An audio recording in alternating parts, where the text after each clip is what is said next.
Oke guys, di sini saya akan mukbang sedap Korea cheese pull taki guys tuh. Mie rasa keju guys, kita coba guys. Ini ada buah tambahan seperti bawang putih, bawang merah, dan juga telur ya guys.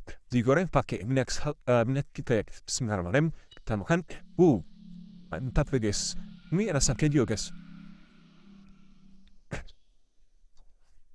Hmm.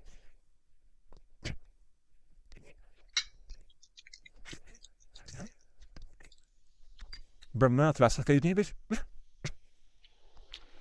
Rasa baunya kayak keju ya guys. Hmm.